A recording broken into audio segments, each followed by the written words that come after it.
好，各位，我是 Tim， 欢迎收看本期视飓风。一直以来我都很好奇手机发布会上面那些精美的样张，他们是怎么拍摄的？明明用的都是一样的手机，为什么我就拍不出来？我一直很好奇这一点。正好前段时间华为找到我们，希望我们拍摄一些视频物料，这是我们擅长的。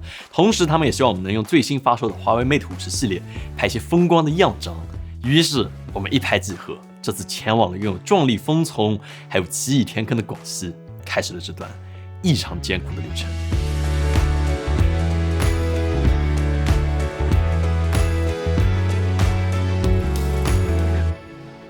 广西地貌复杂，拍摄难度真的不小。这次我们请到和我们同行的马玉涵老师，他非常厉害，拥有丰富的全球风光摄影经验。像这些都是他来拍摄的。其实我一开始就问了他，这样张，尤其是风光摄影的样张，最重要的秘诀是什么？我以为他会说这个光圈、快门、ISO 这些常规的东西，对吧？没想到他的回答就有一个字：等。真的大师，这个太精辟了。比如说我们这个天坑第一天，明明看好天气预报说是大晴天，等到我们一到那个地方，立马就变成这样，太艰苦了。所以怎么办？这马老师说的太好了，等。我们好不容易等暴雨过去，干了这么一点，开始准备下坑。其实吧，我跳过伞，蹦过极，在特技飞机上面也吐过，对吧？这下个坑应该不难。但是当你挂在悬崖边上的时候，你往下看一看，就是这样的。你说不怕那是没有道理的，对吧？虽然看着就是这么一根绳子，你觉得很吓人，很容易出事，但这次我们有着专业的大佬带着，也给我们做了不少的培训。绳降的核心其实在于这个下降器，我们这次用的这个是自动的。简单来说，就可以帮你保持一个恒定的阻力还有速度，慢慢的降下去。就算我被吓晕了，突然下坠，它也可以把自己锁住，防止我们整个公司员工来为我开席所以总的来说，这还是挺安全的。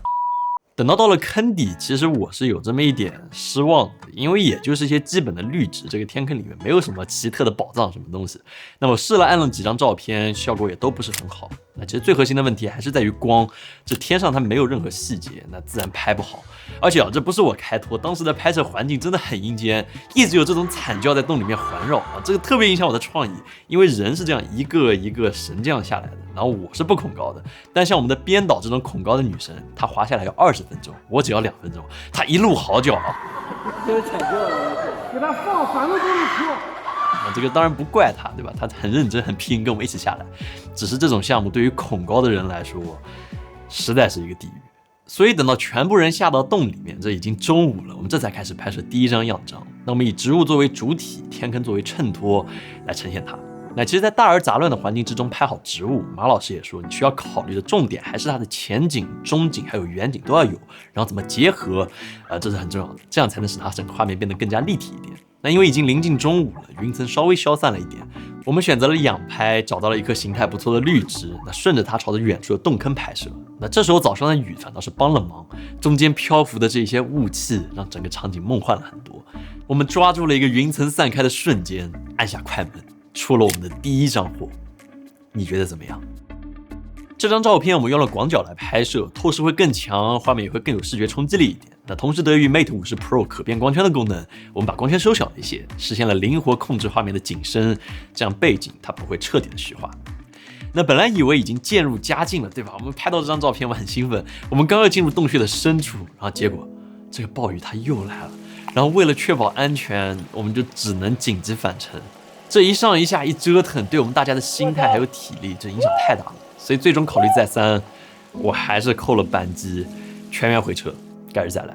这种损失真的还挺大的，心理上面也是。回到驻地之后，我想着弥补一下，赶快再拍点东西。于是，一小撮人马，我们3点起床，打算去抓一个日出。这老天爷总算得赏我脸，对吧？哪怕有云，这也不可能难看，我是这么想的。结果大清早，我们跑到那边，看到的画面是这样的。来了，大家动作只有一个，就是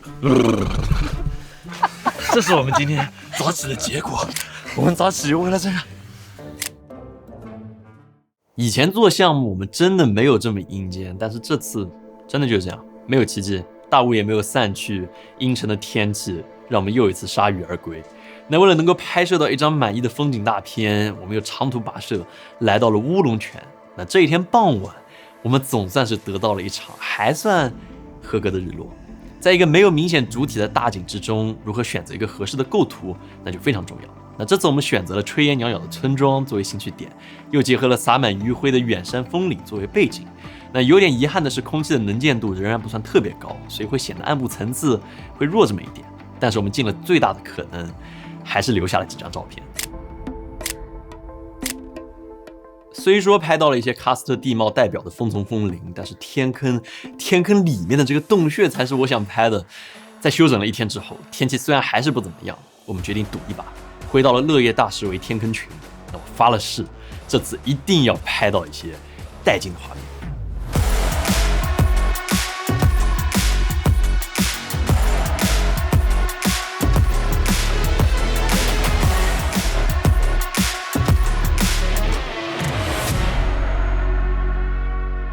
之前大型的植物我觉得还是比较容易取景的，但是如果拍摄更细小的植物怎么办呢？那像苔藓或者是花蕊这种细小的景观，我们这次更多的是用微距摄影。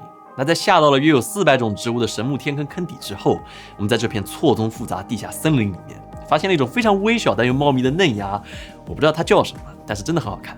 那即使我们用视频拍摄，也只能用老蛙探针才能够看清楚。那马老师在有光线的时刻用手机靠近它 ，Mate 50 Pro 的超级微距功能，让我们这次的焦点可以锁在被摄主体上面，这样背景也虚化成了光斑，这样既可以突出主题，也能使得画面更柔和一点，还是非常漂亮的。在手机样张拍摄中，微距摄影其实还不算复杂，暗光拍摄才着实考验手机的影像能力和摄影师的实力。而根据当地向导所说，天坑深处才是真正的奇观，前面那些都不算啥。于是我们这次总算向着洞穴的更深处开始行进。那我就连滚带爬的滚下去了。哇，我觉得这边特别过分的一点啊，就是你会发现它经常有这种凸起来的一根柱子，可以给你当扶手。也许有另外的作用，如果你的落点不精确的话。OK， fine， 就挺多的这个对，非常危险啊！你看，我刚要是一滑下，现在已经开始正式切换4驱模式了。对啊，彻底的死去，非常厉害。那与茂密蓬勃的坑底森林不同，黑暗深处的洞穴无比的寂静诡谲。那虽然一路过来所有人身上都是泥泞不堪的，不过等到进去以后，用手电筒这么一照，这一切至少对我来说就彻底值得了。在这趟80小时下降深度达到300米的探险之中，我是真的明白了什么叫做大自然的鬼斧神工。洞穴内的沉积物千姿百态，有如同参天大树一般的石柱，也有仿佛现代艺术装置一般的石盾，甚至有一些沉积物在黑暗里面，你会发现它散发着点点星光，仿佛在诉说漫长时光里它们经历了多少流水的冲刷，还有岁月的侵蚀。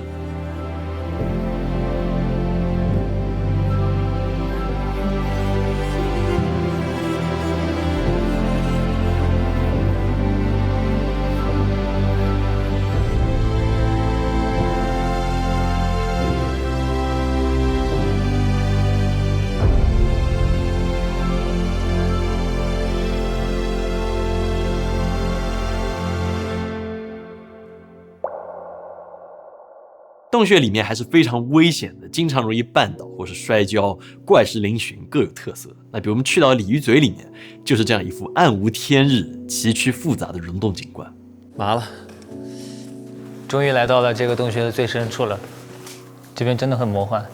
你说这东西吧，你说它像，你告诉我这是鲤鱼嘴以后，我会觉得它挺像的。但是它真的是会滴水的，而且主要它下面有一个非常对称的一个水潭。可是，在这样的结构复杂的黑暗世界里面，想要找到一个视觉主体，这并没有这么简单。那这次我们也请向导来作为模特，可以带你来看一下一个样张摄影师是怎么拍摄这个所谓的游客照的。那在鲤鱼嘴里面，我们先在侧面放置了一个强光手电，去打亮整个背景的轮廓，然后在鲤鱼嘴的下方放置一盏头灯，去打亮它的嘴，这样立体感一下子就出来了。然后我们再通过低机位来拍摄整个人物和鲤鱼嘴在水中的倒影，这样这张照片就出现了。那接下来马老师还带我们走到了一片水潭之中，洞壁和钟乳石交错，形成了一个天然的画框，框住了我们要拍摄的人物还有景观。那这就是摄影中常用的框式构图，也就是将主体包围在内，并且通过这种包围的形式来突出主体，将视线引导到主体的位置之上。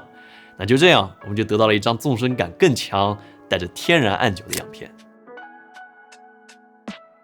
在这样全黑的环境里面突出人物主体，其实还有一个办法，就是从人物背后打一盏光，勾勒出人物的轮廓。让我们再尝试一下从人物的背后去打一盏灯。来，我们把灯点亮，我们看一下。哇哦，星际穿越的感觉。我去，这太牛了！没错，让我们赶紧来试一张吧。赶紧来张。那不同于横构图，竖构图更能展现整个环境。前景的水坑形成了一个阶梯状的空间，结合整体溶洞的环境，这样整个画面纵深感非常强，就像是一个魔幻世界。一张仿佛未来战士一般的奇特照片就这样诞生了。在鲤鱼嘴里面，我们拍摄的水坑其实非常浅，而且是静止的。那向导告诉我们，在这片天坑群里面，有一些溶洞是可以看到流淌不息的地下河水的。那本着来都来了，好不容易的这个传统心态，我们当然不能错过这个机会。于是，一番辗转，我们去到了金银洞。那果然寂静黑暗里面，水声潺潺流动。在设置好人物还有灯光之后，我们把水流当作前景，并把快门设置到0点几秒到1秒钟左右。这样整个水流会被雾化，形成一个拉丝、动态模糊的状态，让整个画面有视觉重点的同时，又会充满动感。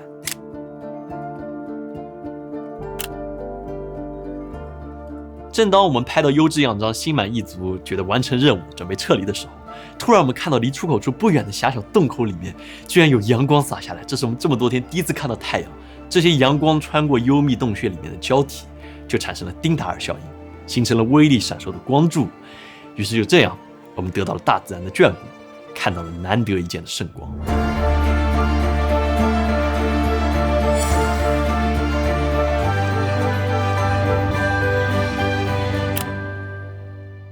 极暗环境下拍摄丁达尔光线会遇到的问题，就是光比会过大。那在相机拍摄中，为了平衡光比，我们通常会用到 HDR 去多张包围曝光拍摄。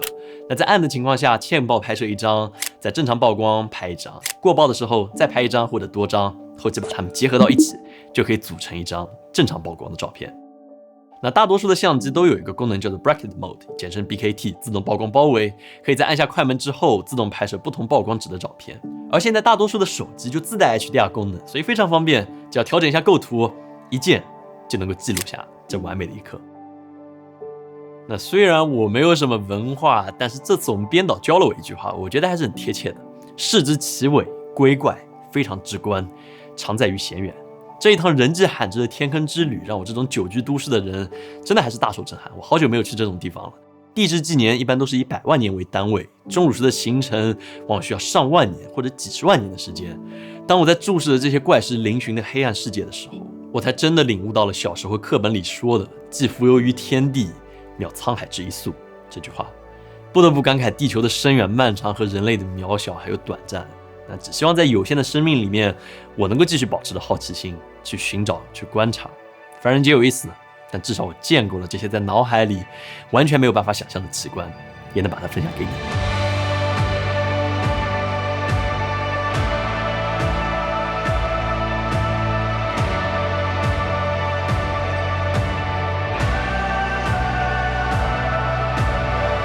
最后，非常感谢华为对于本期节目的大力支持，和我们一起探索了手机样张的奥秘。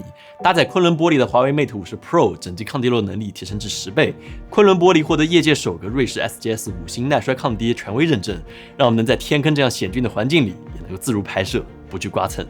华为 Mate 50系列更是支持北斗卫星消息硬件能力，在遇到危险无地面网络信号覆盖的环境之下，也能够和外界保持联系，为安全拍摄保驾护航。10月14日，华为京东超级品牌日，华为 Mate 50E 新品开售，爆款华为手机价保双11，好物好价，不用等待。那你感兴趣的话，可以去看一看。那以上就是本期节目的全部内容了。如果你喜欢的话，也请务必点赞、作弊、3连转发。如果你有什么想让我们去拍、去看的东西，也欢迎告诉我们。那么我们下次再见。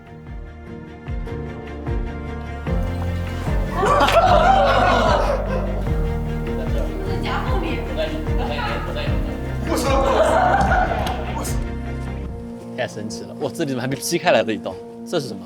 天然的公共厕所。Yep。